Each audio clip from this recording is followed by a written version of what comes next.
Aku masih ingat aroma antiseptik yang menempel begitu kuat di pakaian rumah sakitku. 2 hari dirawat untuk observasi, 2 hari yang seharusnya memberiku ketenangan, tapi justru menguras jiwaku seolah seluruh energi dalam tubuhku disedot habis. Saat taksi berhenti di depan gerbang tinggi rumah mewah kami, aku, Wirda, hanya ingin masuk, mandi air hangat, lalu tidur di kamar yang sunyi dan lembut, jauh dari suara alat monitor yang menusuk telinga. Sopir taksi menurunkan satu-satunya tas kecilku. Tas jinjing berisi baju ganti dan perlengkapan mandi. Aku membayarnya, mengucapkan terima kasih, dan menoleh ke rumah besar yang selama ini kusebut rumahku. Aku menarik napas dalam. Angin sore yang sejuk menyentuh pipiku, tapi entah mengapa hatiku terasa dingin. Sangat dingin. Aku berjalan perlahan menuju pintu utama, namun langkahku terhenti mendadak. Di teras marmer yang biasanya rapi, tempat kursi santai empuk biasa diletakkan, kini berantakan. Penuh dengan barang-barangku. Semua, tanpa tersisa. Gaun-gaun mahal yang kubeli dari hasil kerja perusahaan keluarga. Hijab-hijab sutra koleksiku. Buku-buku yang selalu kubaca sebelum tidur. Bahkan koper-koper yang biasanya tersimpan rapi di lemari, semuanya tergeletak begitu saja, beberapa terbuka dengan isinya tumpah berantakan. Seolah seseorang sengaja menumpahkan seluruh hidupku ke lantai, lalu menginjak-injaknya. Mataku jatuh pada satu benda yang membuat jantungku seperti diremas. Bingkai foto pernikahan kami, pecah, kacanya retak tepat di wajahku, tersungkur di lantai marmer, seperti simbol bahwa aku tak lagi diinginkan di rumahku sendiri. Aku berdiri mematung, rasa lelahku tiba-tiba hilang, digantikan oleh sensasi dingin yang merayap dari ujung kaki hingga ubun-ubun. Ini bukan kecelakaan, bukan salah paham. Ini pertunjukan yang sengaja disiapkan untuk menyambutku pulang. Saat itulah pintu utama terbuka. Suamiku, Haikal, muncul dengan senyum yang tidak pernah kulihat sebelumnya. Senyum yang tidak menyimpan kasih sayang, melainkan kemenangan. Rambutnya ditata rapi, kemeja sutranya licin tanpa satupun lipatan, seolah dia baru saja memenangkan sesuatu. Sementara aku, istrinya, berdiri di antara sampah kehidupan yang dia buang keluar. "Oh, sudah pulang?" katanya dengan suara pura-pura terkejut. Kemudian ia melirik barang-barangku yang tergeletak hina di lantai marmer. "Maaf ya, aku sedang bersih-bersih, kumusnahkan semua. Barang rongsokan yang sudah tidak terpakai, rongsokan," begitu ia menyebutnya. Sebelum aku sempat berkata apa-apa, muncul sosok lain dari belakangnya. Ibu Indri, ibu mertuaku. Wajahnya berseri-seri, tapi bukan karena bahagia melihatku pulang, bukan. Itu wajah kemenangan seorang perempuan yang baru saja menyingkirkan musuhnya. Semua barang dan pemiliknya, katanya sambil menatapku dari ujung kepala hingga kaki. Sudah tidak berguna lagi, hanya sampah yang harus dibersihkan. Haikal tertawa bersama ibunya. Tawa yang menggema di teras rumah, memantul ke dinding-dinding marmer, masuk ke telingaku seperti cambuk yang menyayat. Mereka berdiri di ambang pintu, memandangku seperti seorang pengemis yang tak sengaja datang meminta makan. Mereka pikir aku akan memohon. Mereka pikir aku akan menangis, tersungkur, meratap meminta simpati. Padahal 2 hari di rumah sakit, 2 hari aku terbaring diam. Aku punya banyak waktu untuk berpikir.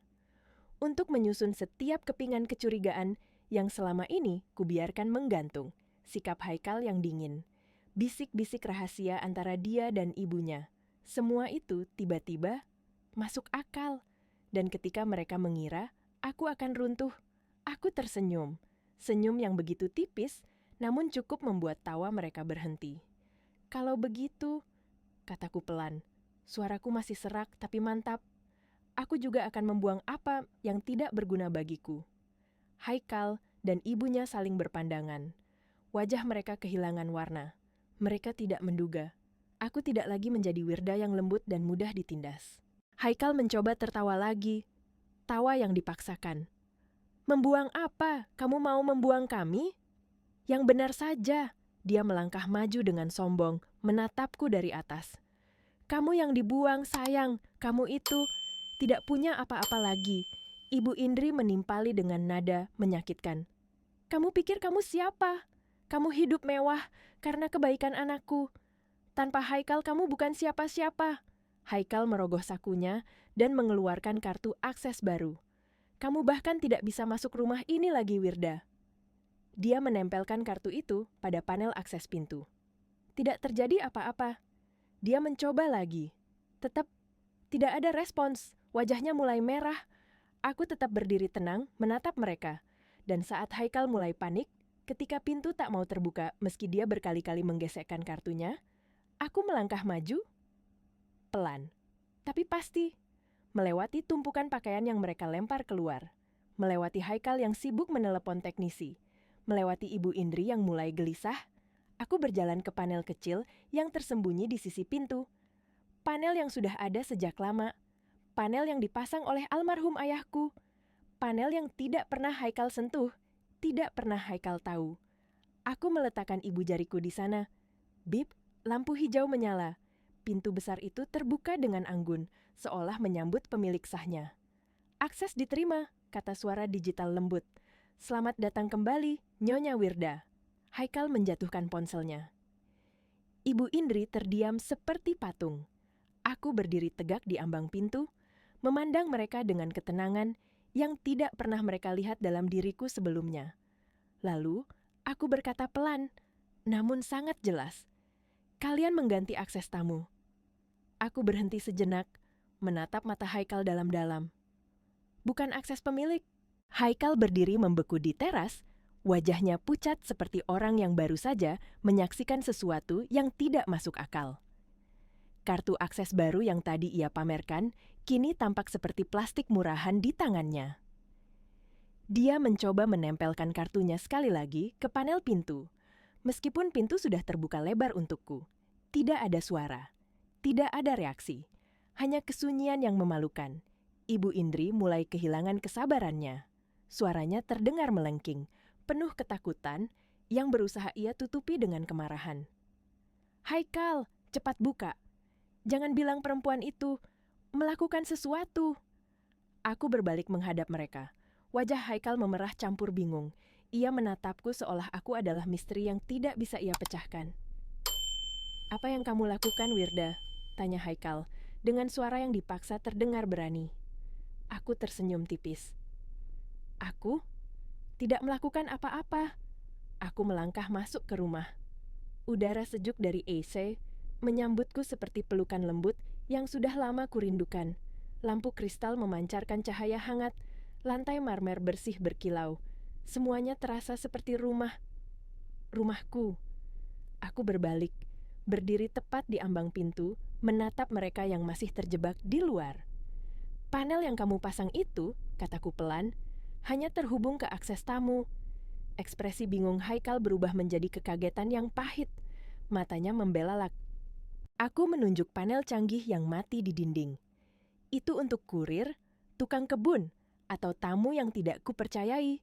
Kemudian aku menunjuk panel sidik jari yang tadi kugunakan, panel yang kecil, lama, tapi justru yang paling sakral. Sedangkan ini adalah panel pemilik. Aku melangkah satu langkah ke depan.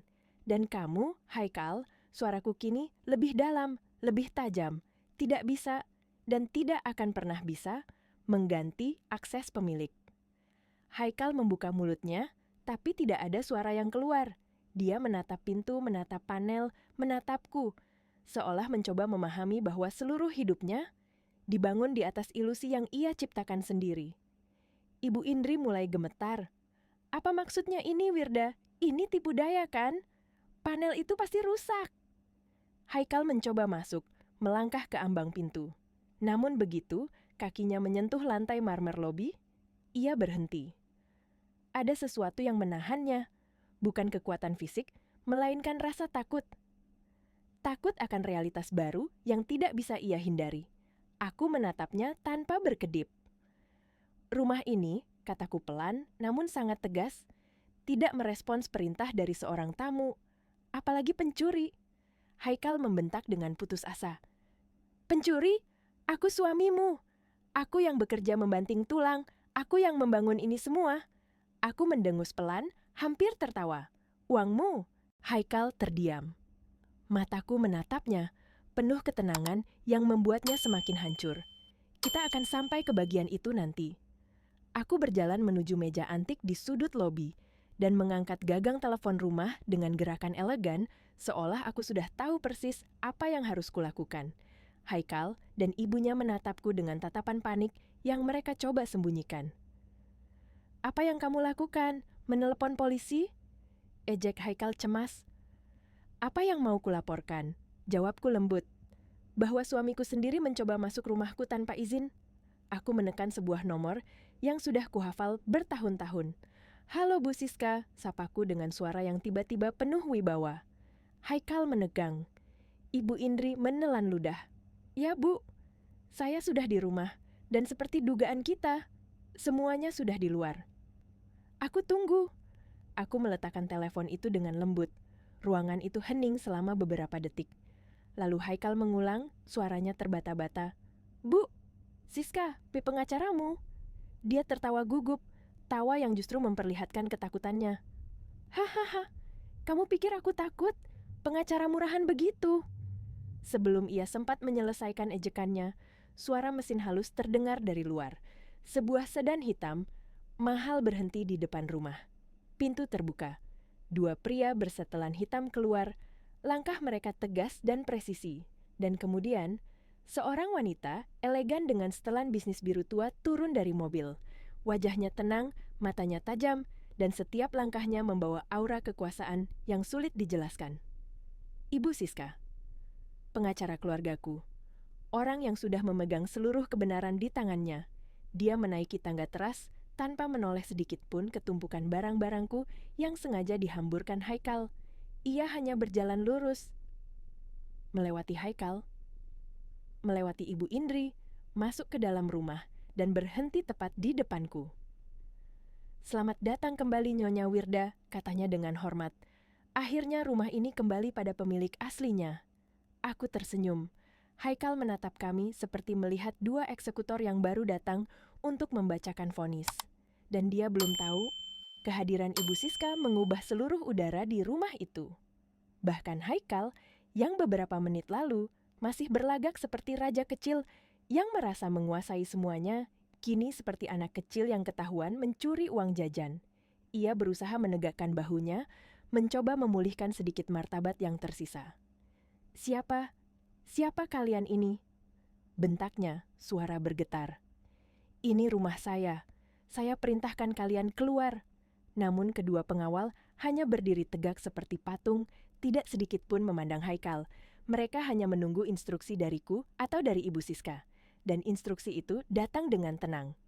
Ibu Siska berbalik menghadap Haikal. Wajahnya datar, tanpa amarah, tanpa senyum, hanya profesionalisme dingin yang memotong ego seseorang seperti pisau bedah. "Maaf Tuan Haikal," ucapnya. Suara Ibu Siska begitu stabil hingga membuat ruangan terasa bergetar. "Ini bukan rumah Anda." Satu kalimat itu cukup untuk menghancurkan sisa-sisa harga diri Haikal. "Heh, apa maksud Anda? Ini rumah saya." Haikal menunjuk ke dadanya, mencoba terdengar berwibawa, tapi suaranya pecah di ujung. Ibu Indri melangkah maju, wajahnya merah padam karena marah. "Anakku bekerja keras siang malam untuk rumah ini. Jangan mengada-ada."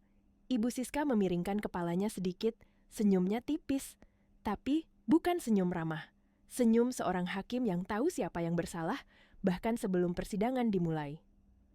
"Sebenarnya Ibu Indri," katanya lembut namun menusuk, "justru itulah alasan kami ada di sini, untuk mengantar Anda berdua keluar dari properti milik Nyonya Wirda." Ruangan itu langsung membeku. Haikal menatapku, seolah-olah aku yang mencabut dasar kehidupannya. Ibu Indri menutup mulutnya yang terbuka lebar, tidak percaya. Ketika keheningan itu menjadi terlalu berat, Ibu Indri akhirnya pecah. "Ini bohong," teriaknya. Ia melihat sekeliling, mencari siapapun yang mau membenarkannya. "Ini rumah Haikal. Kami punya surat-suratnya. Wirda itu cuma numpang hidup. Kalau bukan karena anakku, perempuan ini tidak akan tinggal di rumah seperti ini." Haikal mengangguk cepat, seperti burung yang takut kehilangan induknya. "Betul, Rumah ini milik saya. Saya punya bukti. Kalian tidak bisa seenaknya masuk dan..." Ibu Siska mengangkat tangan, menghentikan ocehan mereka. Dengan ketenangan seorang ahli yang sudah menyiapkan segalanya, ia membuka tas kerjanya dan mengeluarkan sebuah map tebal, terikat rapi. Ia meletakkannya pelan di meja kopi. "Ini," katanya sambil menggeser map itu ke arah Haikal, "adalah salinan lengkap perjanjian pranikah yang Anda tanda tangani 10 hari sebelum menikahi Nyonya Wirda." Haikal membeku. Mulutnya bergerak, tapi tidak ada suara keluar. Perjanjian? Pranikah? Aku sendiri melihat dengan jelas bagaimana cahaya di mata Haikal seolah padam. Seolah ada sesuatu yang tiba-tiba menarik seluruh kebanggaannya ke dalam jurang. Aku tidak pernah menandatangani apapun," katanya pelan. Suaranya terdengar seperti seseorang yang mencoba berbohong untuk pertama kalinya dalam hidupnya dan gagal total. Ibu Indri menatap putranya seolah melihat hantu. "Haikal, apa maksudnya ini? Kamu tidak mungkin sebodoh itu," gumamnya. Ibu Siska tidak memberi mereka waktu untuk bernapas. Ia membuka map itu, halaman demi halaman. "Pada tanggal 14 Februari, 5 tahun lalu," katanya tenang, "Anda menandatanganinya di kantor notaris Budiarto, didampingi oleh pengacara Anda sendiri, Tuan Wibowo." Kemudian ia mengeluarkan satu foto dari map itu. Haikal yang lebih muda, duduk di kantor notaris, tersenyum lebar, tangannya memegang pena. Di depannya, dokumen perjanjian pranikah yang sama. Foto itu terjatuh dari tangan Haikal. Ibu Indri menjerit kecil. Tangannya gemetar. Haikal mencoba meraih kursi untuk menopang tubuhnya yang hampir roboh. Namun, Ibu Siska belum selesai. "Perjanjian itu menyatakan," katanya sambil membuka halaman yang ditandai, "bahwa semua aset yang dimiliki Nyonya Wirda sebelum maupun selama pernikahan, termasuk rumah ini, perusahaan Halim Konstruksi, investasi, warisan, dan seluruh harta bergerak maupun tidak bergerak, adalah dan tetap menjadi milik pribadi Nyonya Wirda." Ia menutup map itu perlahan, seolah menutup peti mati. Aku berdiri diam, tak satu kata pun keluar dari bibirku, namun senyumku cukup untuk membuat Haikal kehilangan napas. Ibu Siska menatap mereka berdua. Dengan kata lain, ia menunjuk lantai marmer tempat Haikal berdiri. "Setiap inci tempat Anda berpijak sekarang tidak pernah menjadi milik Anda." Haikal terduduk di sofa, nafasnya tersengal.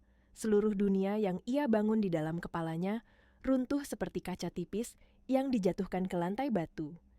Ibu Indri menatapku dengan kebencian bercampur rasa takut. Matanya berkata, "Kami sudah kalah." Dan saat itu, aku tahu permainan sebenarnya baru saja dimulai. Apa yang akan datang selanjutnya akan jauh lebih menghancurkan. Haikal menatap foto yang tergeletak di lantai seperti seseorang yang baru saja melihat masa lalunya berubah menjadi bom waktu. Ia memungut foto itu dengan tangan gemetar, memandangi wajah dirinya 5 tahun lalu, berpakaian rapi, penuh ambisi, tersenyum seperti pria yang yakin masa depannya sudah aman. Dia tidak tahu bahwa pena yang ia pegang saat itu adalah pisau yang kini menebas seluruh hidupnya. Ibu Indri menutup mulut dengan kedua tangan. Mata tuanya berair, tapi bukan karena sedih, tapi karena ketakutan yang begitu nyata. Dia seperti baru saja menyadari bahwa semua yang ia banggakan tidak pernah menjadi miliknya. Dan aku berdiri memandangi keduanya. Tenang, tidak ada amarah yang meledak-ledak. Hanya sebuah ketenangan tajam yang lahir dari luka yang sudah terlalu lama dipendam. Ibu Siska kembali ke map dokumen, membuka halaman tertentu yang sudah ditandai. Suaranya jelas, tegas, dan sangat profesional. Suara yang membuat siapapun tak bisa menyangkal. "Saya bacakan poin utamanya," katanya pelan namun menusuk. "Poin 3A. Pemisahan harta murni. Semua aset milik Nyonya Wirda Halim, baik sebelum maupun setelah pernikahan, termasuk warisan, hibah, hasil investasi, dan seluruh properti, tetap menjadi hak pribadi Nyonya Wirda. Tidak dapat dipindahkan, digadaikan, atau diklaim oleh pihak suami tanpa persetujuan tertulis." Setiap kata itu bagai palu hakim yang memukul palu ke meja. Haikal menutup wajahnya. Bahunya naik turun. Nafasnya patah-patah. Dia tampak kecil, jauh lebih kecil daripada keangkuhan yang pagi tadi ia tunjukkan ketika membuang barang-barangku seperti sampah. Aku melangkah maju, menunduk sedikit, menatapnya dari ketinggian yang selama ini selalu ia kira miliknya. Rumah ini, kataku perlahan, dibangun di atas tanah warisan ayahku. Setiap bata, setiap ubin, setiap sudutnya adalah bagian dari hidupku. Dan kamu? Aku berhenti, membiarkan kata-kataku menggantung seperti pisau. Tidak pernah memiliki apapun di sini. Haikal mengangkat wajahnya, matanya merah. Tapi, aku yang memimpin perusahaan, aku yang bekerja, aku yang bangun proyek. Kamu tidak tahu apa-apa soal kerja lapangan. Aku tersenyum tipis, senyum yang membuatnya semakin hancur. Kamu pikir kamu yang membangun perusahaan itu? Wajah Haikal merengut, bingung sekaligus takut. Aku menatapnya dalam-dalam. Perusahaan itu adalah perusahaan ayahku. Halim Konstruksi bukan perusahaan baru yang kamu bangun dari nol. Itu adalah usaha yang dikelola keluargaku dari generasi ke generasi. Kamu hanya kutitipkan posisi direktur. Bukan untuk kau sombongkan, tapi untuk kau pelajari. Aku menghela napas pelan. Tapi rupanya kamu tidak belajar apapun. Ibu Indri mulai gelisah, suaranya melengking. Jangan bohong, anak saya yang membesarkan perusahaan itu. Anakku kerja siang malam. Aku berbalik menatapnya. Tatapanku cukup membuat suara Indri mati seketika. Ibu Indri, kataku lembut, terlalu lembut untuk seorang musuh. Jika kerja siang malam berarti memakai uang perusahaan untuk membiayai gaya hidup mewah Anda, maka benar, dia memang bekerja sangat keras. Ibu Indri terkesiap. Wajahnya memucat, tapi aku belum selesai. Aku kembali menghadap Haikal dan berkata dengan suara yang semakin dingin. Aku tahu semua. 2 hari aku di rumah sakit bukan karena aku sakit parah seperti yang kalian harapkan. Itu hanyalah medical check-up tahunan. Aku mencondongkan tubuh sedikit. Dan kali ini, aku sengaja meminta dokter menahanku 2 hari. Haikal mengerutkan kening. Untuk apa? Untuk pertama kalinya aku menyeringai, senyum kecil penuh kemenangan. Untuk memberimu waktu agar kalian merasa aman, dan sementara kalian sibuk merayakan kemenangan kecil kalian, aku melakukan audit. Haikal menelan ludah keras. Audit! Aku melanjutkan tanpa memberi jeda. Audit perusahaan, audit rekening, audit komunikasi. Aku menatap Ibu Indri. Dan audit penggelapan dana yang Ibu lakukan 6 bulan terakhir. Ibu Indri tersentak seolah tubuhnya disambar listrik. Apa? Aku tidak tahu apa-apa. Itu bohong. Sebelum ia sempat menambah kebohongannya, Ibu Siska menutup laptopnya lalu membuka kembali layar yang menampilkan rincian transaksi bank. Deretan angka ratusan juta. Nama pemilik rekening, Indri Astuti. Ibu Indri memegang dadanya, mulutnya terbuka tanpa suara. Ia terlihat seperti akan pingsan. Haikal menatap ibunya dengan mata melebar, seolah baru mengetahui monster macam apa ibunya sebenarnya. Apa ini, Bu?" bisik Haikal, suaranya pecah. Tapi Ibu Indri tidak menjawab. Mulutnya bergetar hebat. Ibu Siska menambahkan dengan lembut, namun menghancurkan. "Kami juga memiliki rekaman CCTV saat Ibu membuka rekening ini di bank, sendirian." Aku bisa melihat dada Ibu Indri naik turun cepat. Dia panik, benar-benar panik. Dan aku hanya berdiri menyaksikan semuanya. 2 orang yang bersekongkol melawanku, kini saling menatap seperti 2 binatang yang baru menyadari bahwa mereka berada dalam perangkap yang sama. Dan perangkap itu adalah aku. Aku mengambil nafas panjang dan berkata sangat pelan, "Ini baru permulaan." Ruangan yang sebelumnya megah dan sunyi, kini berubah menjadi arena pengadilan yang tak terucap. Aku berdiri sebagai hakim yang akhirnya memutuskan, setelah terlalu lama, membiarkan mereka menulis cerita versinya sendiri. Haikal memandangi layar laptop yang menampilkan bukti penggelapan dana. Mata yang dulu sombong kini tampak kosong, bingung, dan terluka oleh kebenaran yang tidak mampu ia terima. Ibu Indri, yang sepanjang hidup merasa dirinya paling berhak atas segalanya, kini terduduk lemas di sofa, wajahnya pucat seperti kertas, bibirnya bergetar, matanya liar mencari celah untuk menyangkal, tapi tidak ada celah, tidak ada ruang bersembunyi. Ibu Siska menutup bukti transaksi itu, lalu kembali menatap keduanya. Semua aliran dana ini, katanya dengan suara pelan tetapi menusuk, mengarah ke rekening pribadi Ibu Indri, dan setiap transaksi ditandai dengan kode proyek fiktif yang dibuat oleh Anda Tuan Haikal. Suasana menjadi hening. Haikal menggigit bibirnya, bahunya jatuh. Ia tahu tidak ada kata yang bisa menyelamatkan dirinya. Tapi seperti orang yang tenggelam dan masih mencoba meraih udara, ia tetap memaksa berbicara. Itu hanya pinjaman, ujarnya lirih. Aku ingin mengembalikannya. Kamu hanya apa? Aku memotongnya pelan. Memakai uang perusahaan ayahku untuk membiayai gaya hidup mewah ibumu? Atau aku berhenti?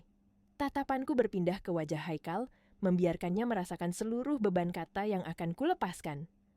Untuk membayar apartemen baru perempuan simpananmu? Haikal terpaku. Raut wajahnya hancur seketika. Rahangnya mengeras, wajahnya memucat. Apa? Apa maksudmu? Suaranya hampir tidak terdengar. Aku mencondongkan tubuh sedikit, suaraku lembut, tapi dinginnya menusuk tulang. Jangan berbohong.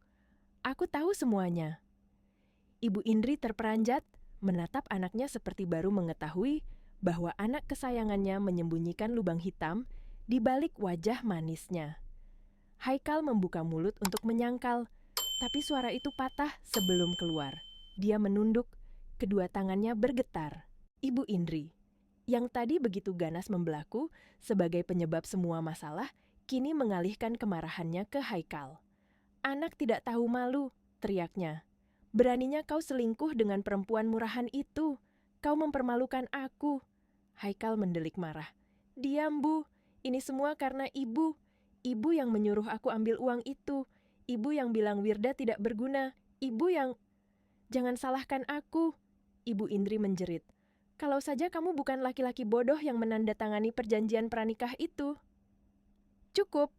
Satu kata dari bibirku memutuskan pertengkaran mereka seperti pisau yang memotong tali.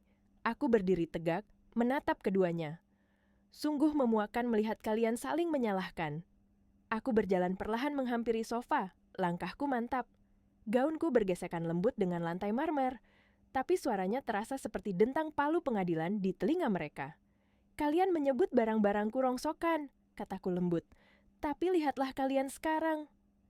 Tatapanku beralih dari Haikal, yang duduk hancur di sofa, ke Ibu Indri, yang gemetar ketakutan. Kalian lebih rendah daripada sampah.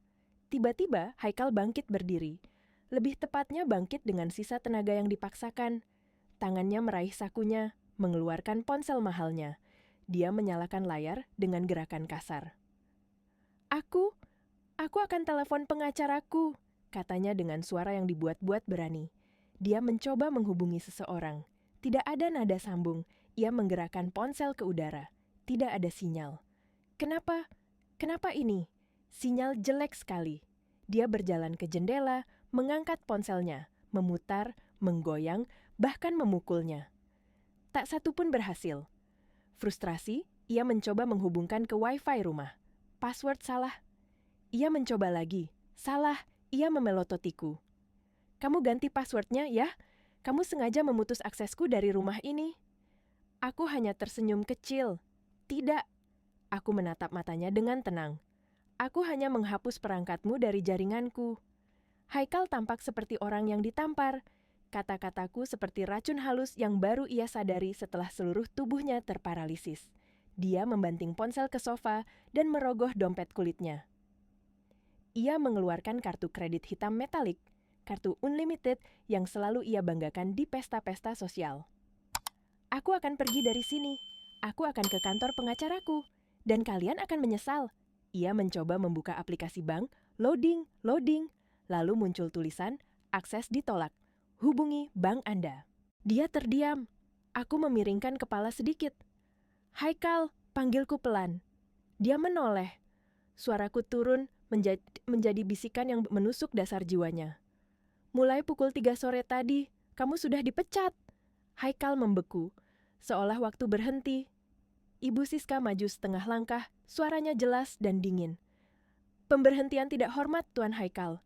Karena penggelapan dana, penyalahgunaan wewenang, dan pelanggaran etika berat. Setiap kata itu seperti palu yang menghancurkan tulang satu persatu. Seluruh fasilitas perusahaanmu, mobil dinas, asuransi, tunjangan, rekening korporat, kartu kredit. Ia menatap kartu hitam yang masih digenggam Haikal. Sudah diblokir permanen. Kartu itu jatuh dari tangan Haikal. Tubuhnya ikut jatuh menyusul. Ia terduduk kembali di sofa, kedua tangannya menutupi wajah. Bahunya terguncang. Untuk pertama kalinya, Haikal benar-benar hancur, dan aku berdiri di sana menatapnya tanpa rasa kasihan. Karena inilah konsekuensi dari keserakahan mereka. Karena inilah hasil dari permainan yang mereka mulai. Dan kini, permainan itu sepenuhnya berada di tanganku. Haikal duduk terpaku di sofa, wajahnya tertutup kedua tangan. Bahunya berguncang halus, bukan karena menangis, tetapi karena seluruh identitasnya runtuh dalam waktu kurang dari 1 jam. Lelaki yang selalu berjalan dengan dada terangkat kini, bahkan tidak mampu menahan tubuhnya agar tetap tegak. Ia terlihat seperti seseorang yang baru saja diseret keluar dari mimpi indah dan dijatuhkan ke jurang yang gelap dan tak berujung. Di sebelahnya, Ibu Indri tak kalah hancur. Riasannya yang tebal telah luntur, meninggalkan garis-garis hitam di pipinya. Wanita yang selalu memandangku dengan tatapan merendahkan itu, kini tampak seperti boneka tua yang kehilangan senyumnya. Untuk sesaat, ada keheningan panjang, keheningan yang terasa seperti hukuman Tuhan. Lalu tiba-tiba, Ibu Indri bangkit berdiri dengan sisa tenaga yang tersisa, lalu berlutut di lantai marmer yang dingin. Tangannya terangkat, suara tangisnya pecah seperti kaca dihantam palu. "Wirda, cucuku, kamu tidak boleh melakukan ini terhadap kami." Tangisannya melengking, memecah udara seperti jeritan makhluk terluka. "Kamu tega, Wirda. Kami ini keluarga. Aku ibumu. Kami sudah merawatmu. Kamu tega buang kami begini." Aku menatapnya tanpa kedipan. "Merawatku?" tanyaku dengan nada yang sangat pelan. Tangis Ibu Indri berhenti seketika. Ia menatapku dengan mata merah dan basah. "Keluarga," lanjutku, "tidak membuang anggota keluarganya ke teras seperti sampah." Kalimat itu menamparnya lebih keras daripada pukulan fisik manapun. Wajahnya mengerut, bibirnya gemetar hebat. Tepat di saat itu, ding dong! Bel pintu rumah berbunyi, suara lembut. Tapi bagi Haikal dan ibunya, bak dentang lonceng kematian. Aku tidak bergerak, hanya menatap ke arah pintu. Ibu Siska melirik jam tangannya. "Ah, tepat waktu," katanya pelan. Haikal menatapnya panik. "Apa? Apa lagi ini? Siapa lagi yang kau undang, Wirda?" Bel berbunyi lagi. Lebih lama, lebih tegas. Seolah orang di luar sedang mengetuk pintu neraka untuk menjemput 2 penghuninya. Aku mengangguk ke pengawal di dekat pintu. "Silakan buka." Pengawal itu berjalan dengan langkah tegap membuka pintu utama. Dan di sana, berdiri seorang gadis muda cantik, rambut panjang terurai, riasan sempurna, mengenakan gaun musim panas yang mahal dan sepatu hak tinggi. Di sampingnya, sebuah koper pink designer yang mencolok. Wajahnya tampak kesal, seolah sedang menunggu layanan hotel, bukan berdiri di tengah drama keluarga yang mulai pecah. Dia melangkah masuk tanpa permisi, menyeret koper yang bergesekan keras dengan lantai marmer. "Loh, kok sepi banget?" katanya dengan suara manja. Lalu ia memanggil dengan santai, "Mas Haikal, Ibu, aku sudah sampai. Mana barang-barang Mbak Wirda yang mau kita buang tadi? Katanya sudah siap." Kalimat itu seperti bom jatuh tepat di tengah ruangan. Haikal memejamkan mata erat-erat. Ibu Indri membeku dengan mulut terbuka. Farah, wanita simpanan itu, baru sadar ketika ia menoleh dan melihat Haikal duduk lemas di sofa. Ibu Indri berlutut di lantai, wajah berantakan. Aku berdiri tegak seperti ratu yang baru kembali naik tahta. Mata Farah membesar ketakutan. Mbak Wirda. Eloh, kenapa Mbak masih ada di sini? Bukannya Mbak. Dia tidak sanggup melanjutkan kalimatnya. Haikal menggeram, menutupi wajahnya dengan kedua tangan. Ya Tuhan, gumamnya lirih. Ibu Indri yang sejak tadi setengah gila langsung menjerit dan berdiri dengan tenaga yang entah muncul dari mana. Perempuan tidak tahu malu, teriaknya menunjuk Farah. Kamu yang merusak rumah tangga anakku, kamu yang menggoda dia, dasar pelakor. Farah tersentak, tapi kemudian sesuatu dalam dirinya pecah juga. Mungkin rasa tertipu, mungkin rasa malu, mungkin karena ia sudah lelah dibohongi. Loh, apa-apaan ini? Bukannya ibu sendiri yang telepon saya pagi-pagi? Balas Farah dengan suara tinggi. Ibu bilang, Farah cepat datang, rumah sudah bersih, sampahnya sudah dibuang. Kamu bisa masuk sore ini. Ibu yang bilang itu ke saya. Haikal meringis seperti orang yang baru ditampar kenyataan. Ibu Indri membeku. Dan aku hanya menonton, seperti menonton adegan tambahan yang lebih dramatis dari sinetron manapun. Farah beralih menatap Haikal, marah dan tersakiti. Mas Haikal, katamu istrimu sekarat, katamu dia sudah tidak akan kembali. Katamu surat cerai sedang diurus. Jadi semua ini bohong? Haikal tidak menjawab. Dia tidak bisa menjawab. Farah kini menangis, suaranya patah. Aku bahkan sudah transfer uang 500 juta ke rekening ibumu untuk proses administrasi, seperti yang kalian bilang. Kata itu, 500 juta. Membuat Ibu Siska mengangkat alis dengan sangat pelan, namun sangat bermakna. Menarik, gumamnya. Aku menatap Ibu Siska. Kami tidak perlu berbicara untuk saling mengerti. Transfer itu sama persis dengan salah satu aliran dana fiktif milik Ibu Indri. Jadi bukan hanya mencuri, mereka menipu pula. Dan saat itu aku tahu, inilah saatnya menjatuhkan vonis. Farah berdiri di tengah lobi megah itu, wajah cantiknya kini hancur oleh air mata dan kemarahan. Koper merah mudanya tetap di sampingnya, menjadi saksi betapa dalam ia terseret ke dalam permainan busuk yang tidak ia sadari. Haikal hanya menunduk. Ibu Indri terdiam, dan aku berdiri seperti titik pusat badai, tenang ketika semuanya runtuh di sekelilingku. Farah terus menangis sambil menunjuk Ibu Indri. Ibu bilang, aku akan jadi menantu baru. Ibu bilang, kamar utama akan jadi milikku. Ibu bahkan bilang aku harus cepat pindah hari ini, karena Mbak Wirda sudah tidak akan kembali lagi. Suara itu pecah, menggema di ruangan. Ibu Indri menggigit bibirnya, wajahnya berubah antara kemarahan dan ketakutan. Sebelum Farah sempat menambahkan keluhannya, aku melangkah maju, pelan, sangat pelan. Langkahku lembut, tapi terasa seperti palu godam bagi mereka.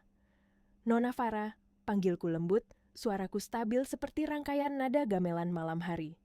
Farah terdiam. Kepalanya menoleh padaku perlahan, seolah takut dengan apa yang akan kudengar darinya. Yah, Mbak, suaranya parau. Aku menghela napas kecil. Berapa jumlah uang yang mereka ambil darimu? Farah sesenggukan, menahan amarah dan malu yang bertabrakan di dadanya. 500 juta, katanya terbata-bata, ke rekening Ibu Indri. Tanganku terlipat di depan tubuhku. Aku hanya berkata pelan, aku mengerti. Kemudian aku menoleh kepada Ibu Siska. Ibu Siska, tolong urus wanita ini. Nada suaraku halus, tapi ada otoritas yang tak bisa dibantah. Ibu Siska maju selangkah menghadap Farah. Farah, katanya dengan suara profesional namun lembut, kamu telah menjadi korban penipuan yang dilakukan oleh Tuan Haikal dan Ibu Indri menggunakan dana yang mereka curi dari perusahaan Halim Group. Farah menatapnya, bingung, takut, tetapi juga harapan kecil muncul dalam matanya yang basah. Uangmu akan kami kembalikan sepenuhnya, lanjut Ibu Siska. Farah terisak, tapi Ibu Siska belum selesai. Dengan satu syarat, Farah mengangguk cepat seperti seseorang yang akhirnya menemukan seutas tali di tengah tenggelam. Apapun, saya akan lakukan apapun. Berikan kesaksian penuh pada polisi mengenai semua transaksi, percakapan, dan instruksi yang kamu terima dari Haikal dan Ibu Indri. Farah tanpa menunda langsung berkata, Saya akan ceritakan semuanya. Semuanya. Mereka menipu saya, dan dalam sekejap, wanita yang tadinya dianggap musuhku, kini menjadi saksi paling tajam untuk menghancurkan mereka. Aku mengangguk pelan. Bagus. Aku memberi isyarat kepada pengawal. Tolong antarkan Nona Farah keluar, berikan air minum, pastikan dia aman. Dia adalah tamu kita. Farah memandangku untuk terakhir kali, matanya penuh rasa syukur yang tak bisa diucapkan dengan kata-kata. Kemudian, ia mengikuti pengawal keluar lobi, masih menggandeng koper merah mudanya yang kini menjadi simbol pelariannya dari kebodohan dan penipuan. Ketika pintu tertutup kembali, tinggallah aku, Haikal, dan Ibu Indri. Keheningan melingkupi ruangan, hanya suara detak jam besar di ruang tengah yang terdengar, memperlambat waktu seperti adegan terakhir sebelum hukuman dijatuhkan. Aku melangkah mendekat, sekali lagi, pelan, tenang, tapi membuat ruangan seolah menyempit. Kali ini, aku berdiri tepat di depan mereka. Kedua pengawal berdiri di belakangku, seperti dua bayangan besar, siap mengambil perintah kapan saja. Aku memandangi Haikal terlebih dahulu. Pria yang dulu kupilih dengan cinta. Pria yang kupikir akan menjagaku. Pria yang ternyata menjual hatinya kepada keserakahan. Wajahnya berantakan, matanya merah. Ia menatapku dengan ketakutan yang tidak berani ia akui. Kemudian aku menatap ibunya, wanita yang selama ini merendahkanku. Wanita yang ingin menghapusku dari hidupnya. Wanita yang kini akhirnya melihat siapa yang sesungguhnya berkuasa. Aku membuka mulut. Suara yang keluar begitu pelan, namun setiap kata jatuh seperti batu pemberat ke hati mereka. Kalian bilang aku sampah, aku berhenti. Kalian bilang barang-barangku rongsokan. Aku menunduk sedikit, pandanganku menusuk mereka dari bawah kelopak mataku. Tapi lihatlah sekarang, aku mendekat satu langkah lagi. Nilai kalian jauh lebih rendah daripada sampah. Haikal terisak. Ibu Indri terduduk kehilangan kata. Aku mengisyaratkan dagu ke pengawal. Waktunya, kataku pelan, membuang sampah. Dan pada saat itu, mereka berdua tahu penderitaan mereka baru saja dimulai. Begitu Farah keluar dari rumah dengan pengawal, ruangan itu seakan menyempit. Dinding-dinding marmer terasa lebih dingin, seolah ikut menilai Haikal dan Indri yang kini duduk membeku. Seperti dua terdakwa yang menunggu vonis mati. Aku perlahan berjalan menghampiri mereka. Bukan dengan kemarahan, tetapi dengan ketenangan yang membuat hati siapapun runtuh. Mata Haikal merah, wajahnya pucat. Ia terlihat seperti anak kecil yang tertangkap basah mencuri uang jajan. Hanya saja yang ia curi adalah sebuah kerajaan. Ibu Indri duduk di lantai, lututnya gemetar. Bibirnya bergetar tanpa suara, seolah doa-doa yang ia panjatkan selama bertahun-tahun kini berbalik menjadi kutukan. Aku berhenti tepat di depan mereka. Suara AC berdengung, tapi yang terdengar hanya detak jantung mereka yang panik. Dari tadi kalian bicara tentang rumah ini, kataku pelan. Mengaku-ngaku sebagai pemilik, mengaku-ngaku berhak atas semuanya. Haikal menelan ludah. Indri menutup wajah. Aku mendekatkan wajahku ke mereka. Faktanya, kalian tidak punya apa-apa. Haikal menggigil. Aku menatap kedua pengawal. Ambilkan kantong sampah. Dalam hitungan detik, 2 kantong sampah hitam besar dibentangkan di depan kaki mereka. Suara plastik itu menggetarkan udara. Kalian punya waktu 10 menit, kataku pelan namun menghancurkan. Masukkan pakaian yang bisa kalian bawa. Hanya itu. Sisanya, milik perusahaan dan milik ayahku. Haikal terlonjak. Wirda, tolong, jangan lakukan ini. Aku menatapnya dingin. Kamu yang membuangku ke teras sebagai sampah. Aku mengangkat daguku sedikit. Saat ini aku hanya mengembalikan perlakuanmu dengan cara yang lebih elegan. Haikal jatuh berlutut lagi. Wirda, aku masih suamimu. Aku memberi satu tatapan yang mematikan. Tidak, suamiku meninggal. Pada hari kamu mengkhianatiku. Ibu Indri mulai menangis kencang, mencakar lengan Haikal. Kumpulkan pakaianmu, bodoh. Kita harus kabur. Tapi aku menatap mereka dan berkata, kalian tidak akan kabur. Hari ini Kalian dibuang. Waktu berjalan semakin cepat. 7 menit lagi, kata pengawal. Haikal terduduk lemas. Ia memungut bajunya satu persatu, namun tangan gemetar hebat. Ia terlihat seperti pria yang baru kehilangan seluruh nyawanya. Ibu Indri berteriak-teriak, menarik pakaian, memasukkannya sembarangan ke kantong sampah, bahkan mencoba menyembunyikan perhiasan di bra dan kaos kaki. Pengawal melihatnya. Semuanya akan disita. Indri membeku. Air matanya mengalir kencang. Aku tidak bisa hidup miskin. Aku tidak bisa, gumamnya. Apa yang kamu lakukan padamu sendiri, Bu? Kata Haikal lirih. Apa yang kamu lakukan pada kita? Indri menamparnya keras. Kamu laki-laki tidak berguna. Kalau saja kamu tidak menandatangani perjanjian itu. Aku memotong dengan pelan. 5 menit lagi. Haikal bangkit, memukul dadanya sendiri sambil menangis. Wirda, aku salah, aku bodoh. Aku mengalihkan wajah.